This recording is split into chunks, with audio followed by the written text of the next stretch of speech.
Ladies and gentlemen, welcome to the BTB Movie Club podcast. My name is Dan Sears. We hope you enjoyed today's movie discussion. Thanks for listening. Man, I really wish those guys were here. Yeah, where is everybody? Where is everyone? I like those guys. I mean, I'm just surprised. I hope everybody's okay. We're here. I hope everybody's okay. Ladies and gentlemen, welcome to the BTB Movie Club. My name is Tim Larson. We're playing a half deck of cards here. We have Brian Larson, Dan Sears, and Matt Smith, and we believe we will be joined by Mike Hilty. We have some MIA guys. Maybe they show up, maybe they don't. Maybe they're hiding under some rubble and can't escape the building in the middle of a war zone. We'll see what we see. So, we're here to discuss the movie The Pianist. That's pronounced Pianist from 2002. This is a Roman Polanski movie. Probably plenty to say about that. But without somebody here to lead this conversation, we'll just jump right into it. And Matt Smith, we will go to you first. Matt, what are your thoughts on the movie The Pianist? That's All right. pronounced pianist. Pianist. Yes. It was I maybe this I don't know. It was fine. Um, I don't know if so there's a couple contributing factors here, I'm sure. I watched it on Tubi, which means it stopped for ads every once in a while. Now, I will Ah, say I feel like Tubi does plan their ads pretty well. Like it seemed like it was a natural break in the action. Um, but that took me out of it a little bit. I had to watch it over the past 2 days. I couldn't stay up and watch it yesterday. We had people over, so um, I got it broken up a little bit too. So I'm sure that contributed to it. I think Adrian Brody did a fine job. I know he won Best Actor for it. I can mhm, definitely see why. I don't think it was like the greatest performance of all time, but it was really good. mhm. Um, I liked excuse me, sorry. I liked the setting, not the setting, but like I like how they portrayed the setting. It seemed historically accurate. I know they did their best to do that. The use of color or lack of color, some of that stuff, some of the cinematography when he climbs the wall and the you see the broken buildings and stuff. I thought some of that was really nice, really good. Um, Part of it, we're talking about obviously a terrible subject matter. I think I'm also a little, I guess, numb to it. I mean, we have so many movies, stories, TV shows, like there's so many things about that era. And I know this is from 2002. I just never saw it at the time. Um, yeah, it's one guy and it's almost all from his perspective except for like one scene, right?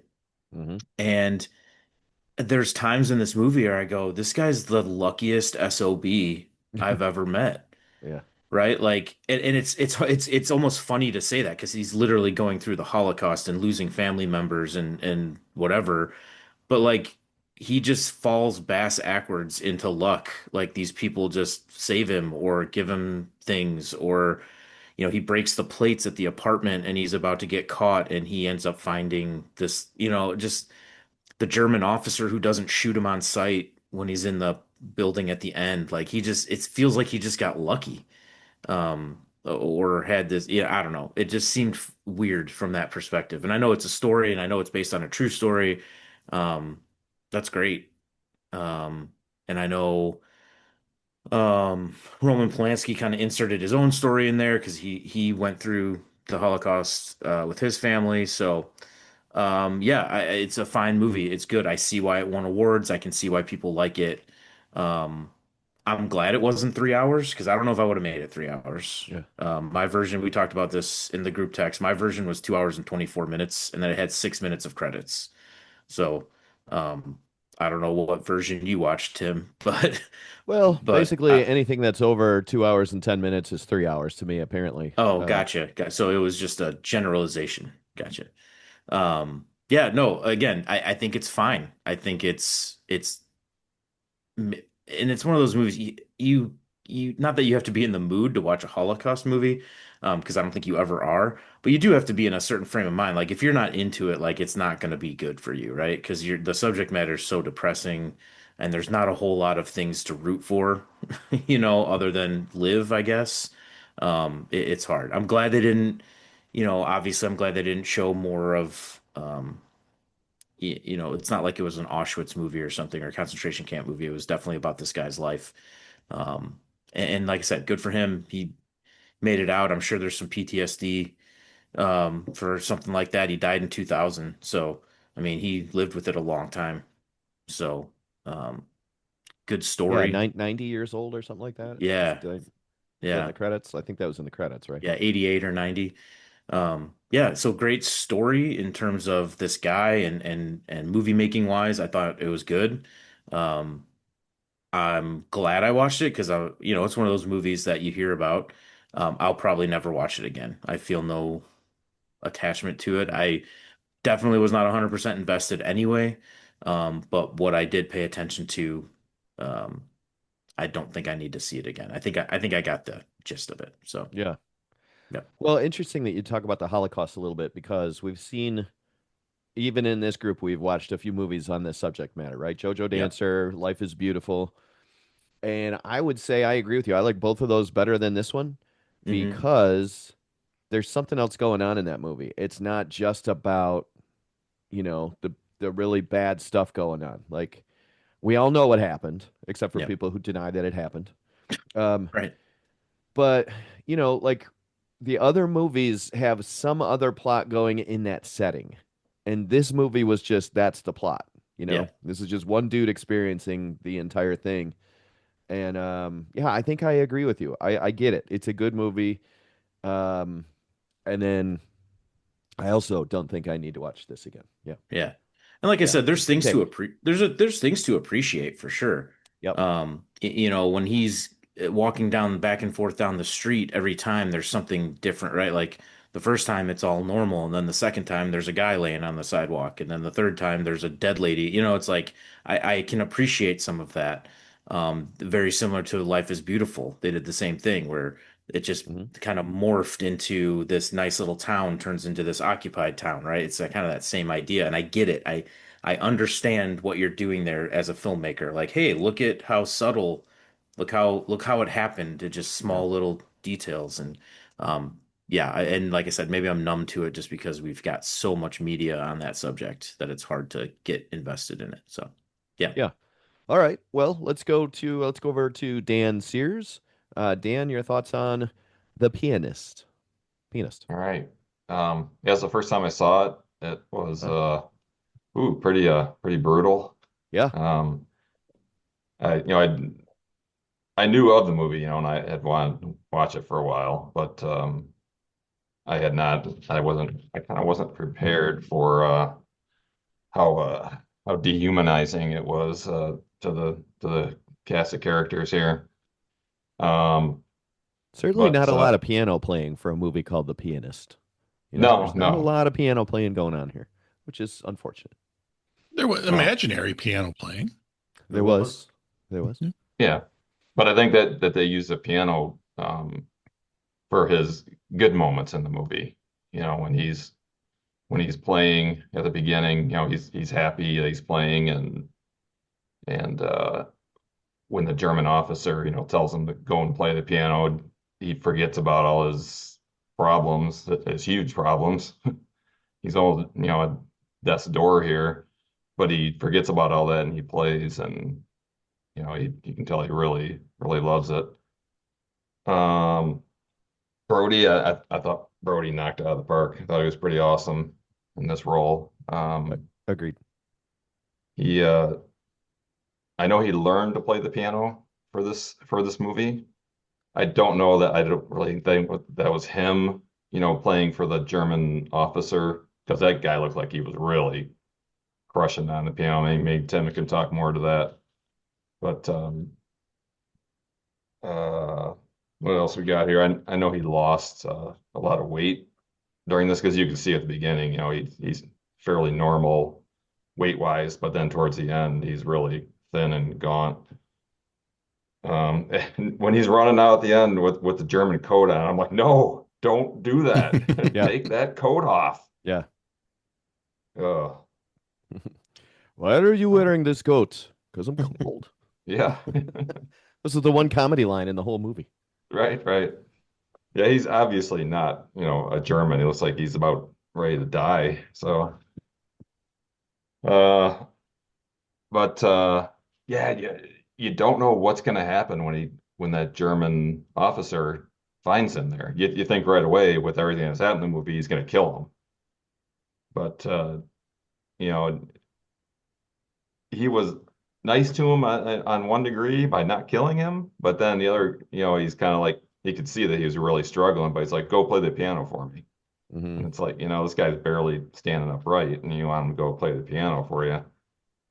But then he was obviously moved by what he played, so he, helped him out a little bit.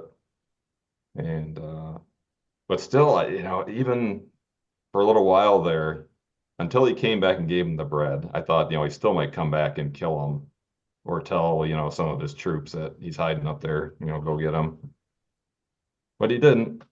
And he wanted his favor, reciprocated there at the end when he was the one being held Yeah, prisoner. he He's played the he's like, card. He definitely played that card. yep, tried to do it. Um, what else we got here? I did not, Dan. I didn't think that at any time that guy was going to come back and shoot him. After the first meeting, the biggest thing he did for him was bring him food. That's the best that guy ate since the takeover in the first place. So I mhm, thought that that was how that was going to play out. And I'm surprised that he even went out of his way to try and help the guy out. They just weren't there anymore, you know? right, right. Um, but yeah, I mean, for him, what a tough decision when when the guy pulls him out of the line. He knows that the rest of his family is going to the concentration camps, and he doesn't know what's going to happen to him. We know now they're likely going to die, but and they pull him out of the line, and he's still alive, but his family's gone.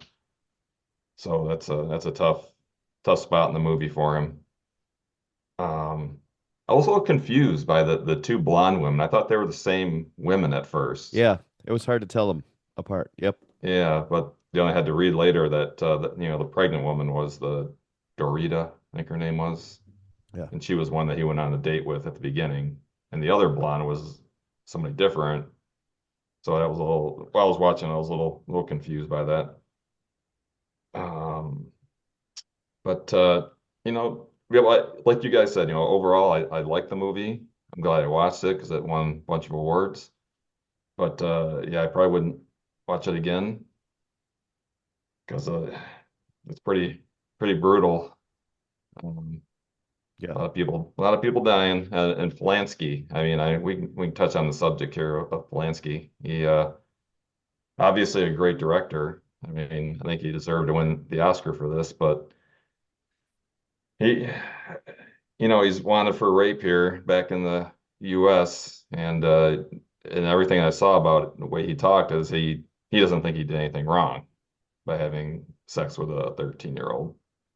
So Yeah. Very cringe. Yeah. Like beyond yeah, cringe. Yeah. yeah, yeah. So, but there's a lot of people in Hollywood that support him, which is a little surprising to me. Yeah. I know Harrison Ford accepted the Oscar for him and then gave it to him later on. He was the presenter. Was So he? he Okay. was already out. It's not like Oh, he came out of the stands, Right. okay. Okay. But he did accepted take it. it to him in He Europe was the and presenter. gave it to him. Hmm.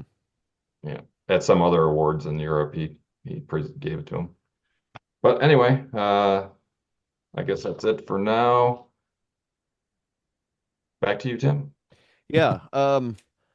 The one thing that I was going to comment on this, and you kind of touched on it a bit. Um, one thing that was impressed upon me in a way that the other movies didn't is just how the Jews in Poland ended up being treated as a lesser class of people, to the point where they weren't even treated like people. Um, and the one thing this movie does a pretty good job of is when they're talking about. I mean, it's a pretty well-to-do family. It looks like it's a pretty well-to-do family when you start out, and they've got that super nice piano. They got this nice place. Their mom's cooking these big dinners and stuff, and then they find out they have to wear a patch on their arm, and you're only allowed to have this much money. and they're trying to figure out how to hide the money. And then they don't even get to stay in their house. You guys, all of you have to go in this neighborhood. And then they wall them up. Like they they definitely treated them like lesser species, which I mean, I remember hearing about that in school and whatever is, Aryans wanting to just, pure bloodline type stuff. But that's the only time I've ever seen it through a series of events to where they're completely stripped away of their dignity until they're dead. Pretty sad stuff going on there. Yeah, I was somewhere. I thought I was halfway through the movie. I was a good hour in something, and I had paused it, and I had looked, and I thought I saw another hour and a half. So it definitely felt 3 hours to me. So I just assumed it was 3 hours because this is not a page turner if it's a book, man. This is a slow roll of a movie. Was there Brian, your commercials on? There was commercials on nope, yours? I rented it. Nope, I rented Okay. it. So I went straight through.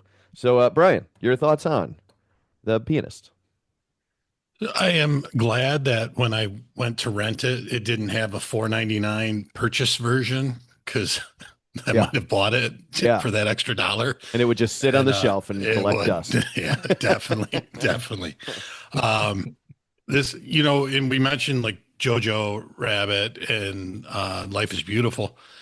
Those movies, they were, yes, a bad subject, but there was entertainment in the movie also. I Yeah. guess would be, this had none.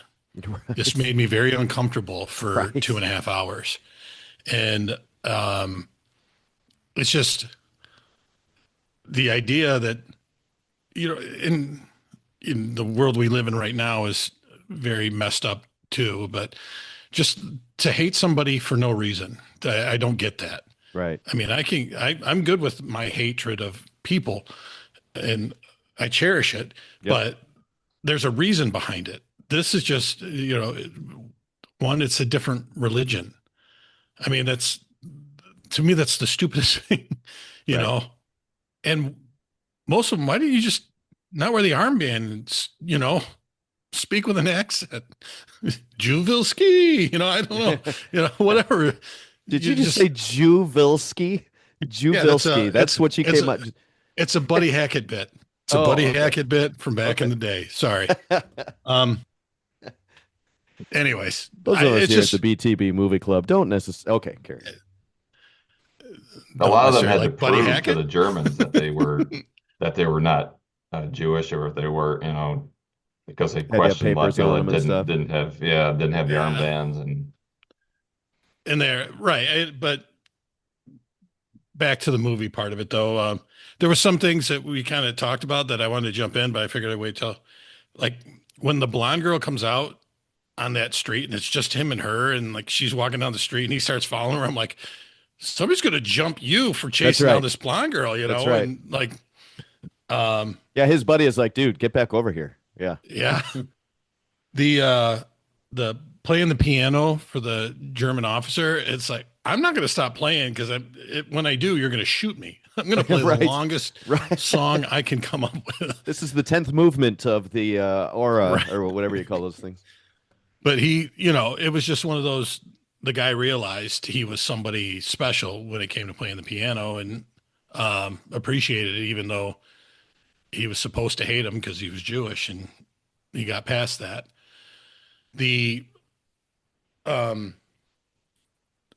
I did have an issue though, kind of like we said, this guy brought him bread and jelly and, at the end gave him more food because he knew they were going to be gone for a while. And then when the guy puts out, hey, you're a musician. Can you talk to him? And he should move hell and high water to find that German and get him do whatever he could for him. Yeah. And it seems like, all it did was like, he never found him. Like, can you explain that a little better to me? I wish, that part of you just gave me 2.5 hours, the most depressing shit ever. How about you give me 10 minutes and make him, even lie, save the German guy, I don't know. But, still though, like on that subject, he is also a representative of the German army who has completely taken away all of his family. And I mean, yes and no is how I Right. would react to that. Did we, and I didn't do any research afterward, did his family just go straight to a concentration camp and all get killed? Because I know they were That's a good saying assumption. the train, they never send food to that place and stuff. So, Yeah. they didn't show any of his family. Oh, there was the picture on the German's desk. They like, when he was signing the paperwork, and there was a picture of him with family. Oh, okay. Hmm. And I kept looking this. I almost thought it was like, I don't know. It was just, there was like somebody in the picture that we were supposed to recognize or something. I don't know. Mm. It was just, or it was just that he was a family man and a decent guy. I don't Maybe know. they're But trying to humanize him. so, This is when they were getting the um, work visa for the dad. no, The this dad was No. thing? when he was in the office. And so, and Matt, you were saying how lucky he was. He actually picks the building the Germans set their headquarters up in. Yeah, So true. not so Yeah. lucky on that one. But I mean, In then the end, it turned out then the lucky. guy doesn't kill him though. right, Yeah. right. But no, that German officer, when he was signing paperwork on his desk, Okay. there was a picture right there of him, wife, and I'm assuming wife and kids. So, um, Yeah, I think that was an attempt to make him, look like he wasn't as big an asshole as all the rest Mhm. of them. right. The but again, this very serious subject matter, very serious uh, issue. The in the other movies about it, like they've put it out there in a way where it wasn't just so sad. And I haven't seen Schindler's List myself, so I don't know how that one addresses this. But I I did. I'm not gonna say I enjoyed watching it, but I'm glad I watched it. Mhm. I don't think I would watch it again. And it's a very serious subject matter that I haven't done enough research on historically. I do believe it happened. I'm not one of those crazies, um, but I think it's one of those. You know, if you don't learn about history, you're doomed to repeat it. And I don't ever want to see something like that happen again. Yeah. Yeah, for sure. I also have not seen Schindler's List, and on the back of this conversation, I have no desire to do so.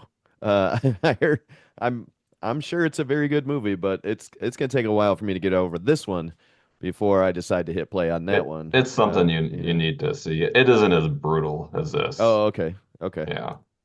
I mean, Seinfeld made out during it, so Yeah. That's a that's a good point. You I were did making out during Schindler's List? I did read up on the German officer a little bit. I guess he had sent letters to his wife and stuff. Maybe they were trying to convey that's why he was doing things because of his family. But he sent letters to his wife that he didn't like what they were doing, and it's rumored that he might have saved over like 60 people, 60 Hmm. Jewish people, like just through various acts. So So you mean I as don't, an actual historical figure, there was a guy. yeah, yeah. Okay.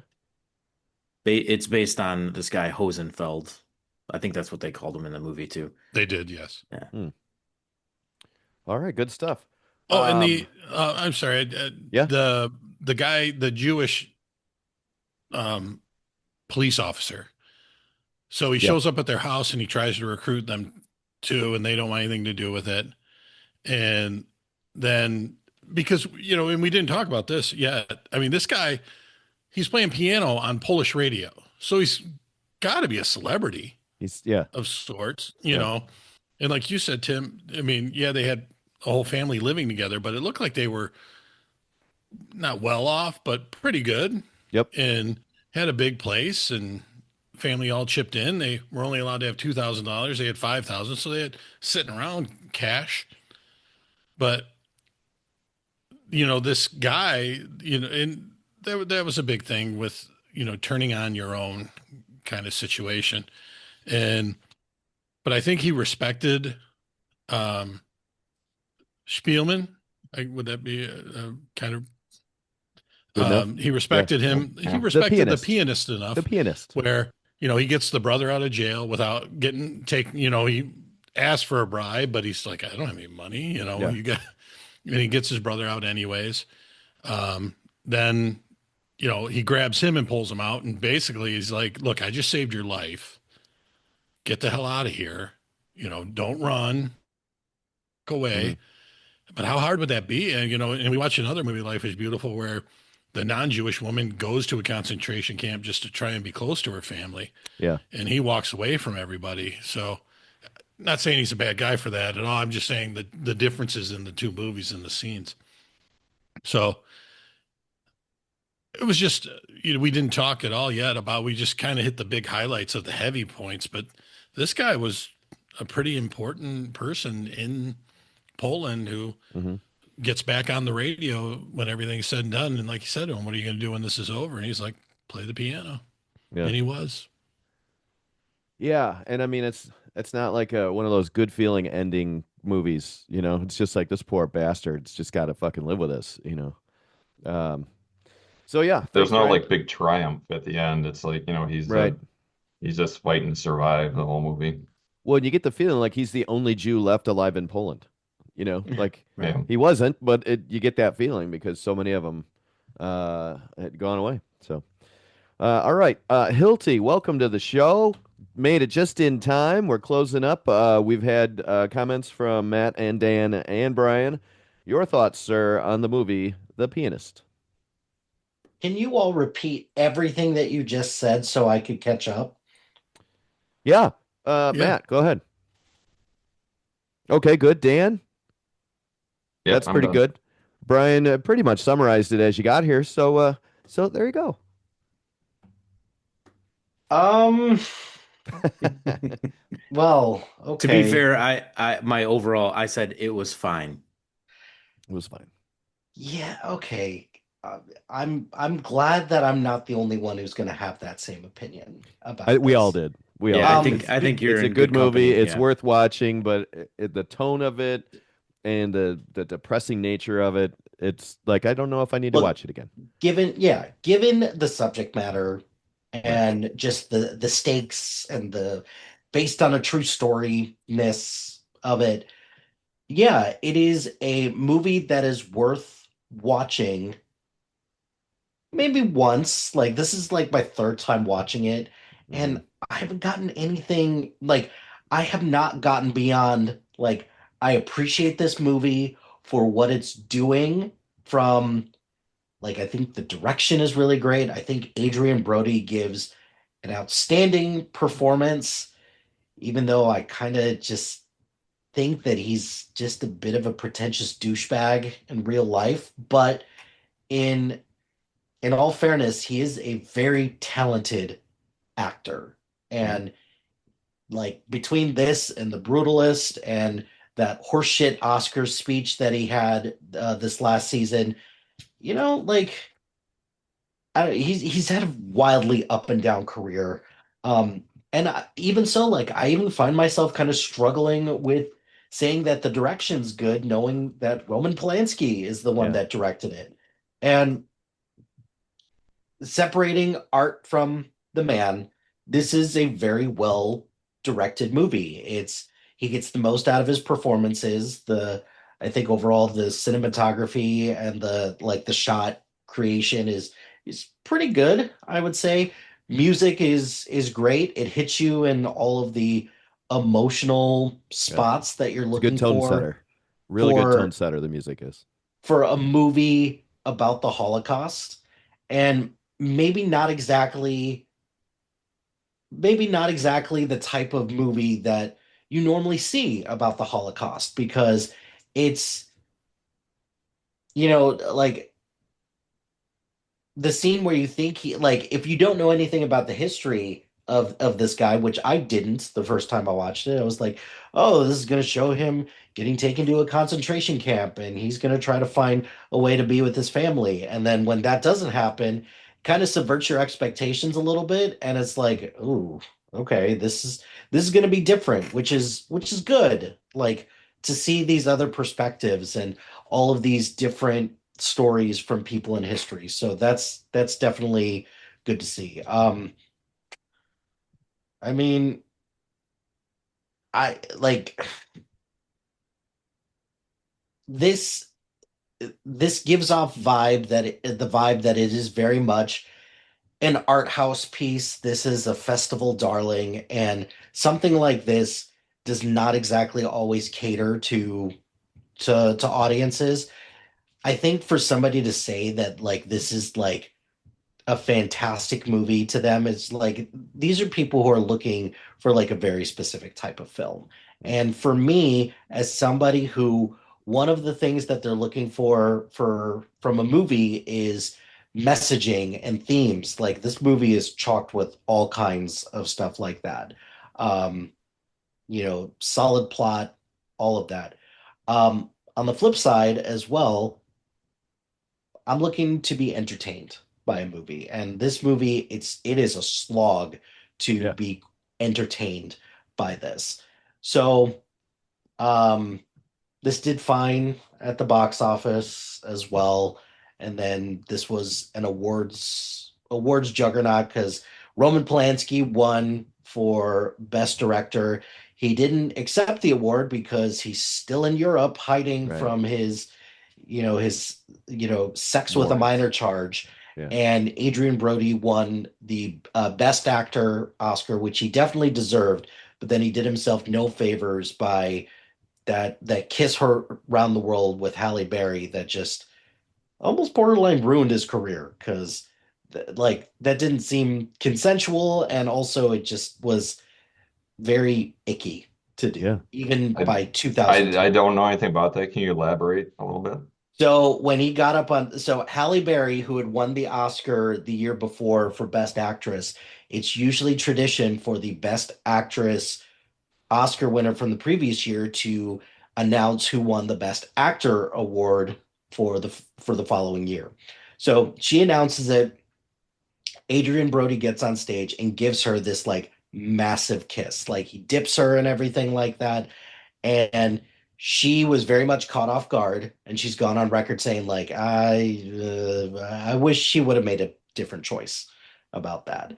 And like that's gonna go down as like an Oscars moment that's like, ooh, but like not as bad as like Will Smith slapping Chris Rock or La La Land getting announced to be best picture for like 15 minutes before it's like, oh, we made a giant mistake. But it's pretty high up there in terms of, yeah, he shouldn't have done that at all because that's one way to respond to that, but and it's not like it was a quick kiss either. It was a kiss on the lips, and it was like for it felt like 10 seconds. It's like, ooh, it's a bit much, buddy. I get it, you're excited, and Halle Berry's Halle Berry, but Right. dude, Right. no, no. Um, Did she win for Monsters Ball? It was The year Monsters did. Ball. Yeah. she did, Okay. she did, So, and it's kind of interesting because this performance, um, just again carries a long tradition at the Oscars for awarding individuals who are playing people from real life. And Mm. this isn't to say that Adrian Brody doesn't like gives a bad performance, because that's definitely not the case. This was a incredible performance. Definitely one of the best of this year, considering that he was going up against, oh, I don't know. He was going up against a couple people. I don't All quite the remember. people he was going against had previously won a Best Actor Oh, award. Jack Nicholson, Nicolas Cage, Daniel Day-Lewis, and Michael Caine. oh, so he lost. So he lost against Daniel Day-Lewis in Gangs of New York, I'm assuming. Yes, Yeah, I'm not sure I agree with that, but I I agree with you or not agreeing. yeah. And then for this to lose Best Picture to Chicago, even I'm like, "Oh, I don't know about that." Like Chicago's a great movie, but not exactly Best Picture quality, because I believe it was going up against Gangs of New York. It was going up against Lord of the Rings, The Two Towers, which That would have been my vote because it's my favorite movie, and it was going up against the piano, or it was going up against Chicago as well. So I don't know. Like this, it's solid movie. I get the importance and significance of it. Um, but you take something like for me, like either Life is Beautiful or Schindler's List, both of those hit me a lot harder than this one. And I can't exactly point out why, because they feel very similar in tone. They're telling, harrowing stories. They're both pretty epic in scope. I don't know why I just don't connect to this one more than those and subsequent other movies of similar similar background. So yeah, good pick. Yeah. Malo, maybe? I don't know. Yeah. I'll give you my take on it. I agree with just about everything everybody said here, except for just the one piece where you said, Hilty, that it didn't hit you as emotionally as those other two. I definitely got the emotion out of it, but it was just there wasn't anything else to it. Like it was just hammering you over the head for 4 hours of just this is worse and worse and worse and So worse. four, Um, you mean 4 hours minus the commercials or it's 6 hours plus yeah, the it was a four commercials? and a half hour movie, and so yeah, I mean, I definitely got the emotional impact out of it, and so that's why I think it got the acclaim that it did, but it just doesn't. It's not something I want to revisit. You know, Mhm. I don't. My life isn't better because I watched it, but I did get that impact out of it. I think his performance. It's funny you hear about him as an actor. I think when he's wearing a suit and playing the piano and walking all tall with good posture, that seems like his actor, like his actual personality a bit. I think the really good acting is when he's really down and out and like scrounging for food and um just unshaven and a mess. I think that's when he does his the best acting. He jumps out of a window, right? And then he's limping at one point. Just the down and outness of the delivery of that performance, I think, is pretty good. So, yeah, I get it. I get it's a great movie. This is my second time I've watched it, and I'm probably going to put it on the shelf and let it gather dust, as Brian and I discussed earlier. So, let's go through and do this then. Picks to see who may have picked the movie, The Pianist. Matt Smith, who do you believe picked The Pianist? Uh, I have no idea. Malo. Malo. Dan, who do you think picked Yeah, The Pianist? I was gonna say, can you say the pianist one more Pianist. time? Pianist. Pianist. I Tim. Going with Tim. Brian, who do you think picked the movie The Pianist? Pianist. So when I first heard the movie that we were Pianist. watching, I immediately was like, yeah, okay, so Tim picked a movie. Yeah. Then watching it, I'm not quite sure. Um, I'm going to stick with my gut and yeah, just say, Tim, you picked this movie. All right. And then Hilty, are you sticking with Malo? Now I'm gonna pivot. I'm gonna go to Dan. I don't know why. Going to Dan. Gutsy, gutsy. I will also guess Malo. We are missing a couple people here. If the person is here in this Zoom meeting and picked the movie The Pianist, please raise your hand.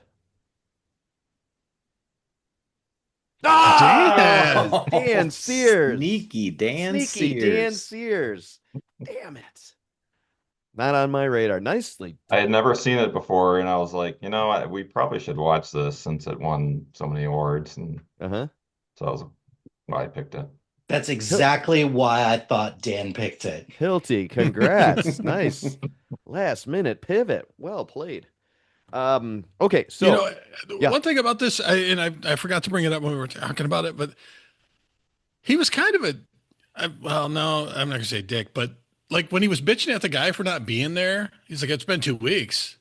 I'm sorry, I didn't bring you your free food through Warren Poland that you're staying in this place. I mean, and I get, it was kind of like the Underground Railroad back in our time for it was a set of people who were helping out folks but it was just like, just say thank you. Yeah. But didn't she Although the say guy that kept he showing was up. pocketing some of the money? Well, we find that out later that, yeah, he was not acting appropriately. He was using the guy's name to get money and then keeping the money for himself instead of getting food for him. Yeah. So he kind of deserved it. And I think that's a storyteller's trick, right? Let me point it out this way and then we'll find out about it later. But yeah, I kind of agree if I'm in that situation. I mean, when you're starving and you don't have food and you can't go anywhere, you might be a little grumpy. I mean, my Yeah. wife, when she's hangry, is not pleasant to be around. And if that were to go on for 2 more weeks, you know what I mean? So I get it. I get it. So your thoughts, guys, for the next round that closes out this round of Guess Who Picked the Movie. So we still do have another 8 movies in there. Do you guys want to do another round of keep picking the movies, or do we want to take a break from it and just do a round of dealer's choice? I would go dealer's choice. Dealer's I'd vote choice, dealer's yeah. choice. Yeah. Yeah, I feel like it's getting a Dealer's little choice. older. Yeah, good vote, Brian. Good vote. Okay, well then I have one that Matt had pointed out to me a couple of years ago that was being made, and it's been a little bit under the radar. Some of you guys may not have even heard of it. I, of course, do not refer to Hilty with that.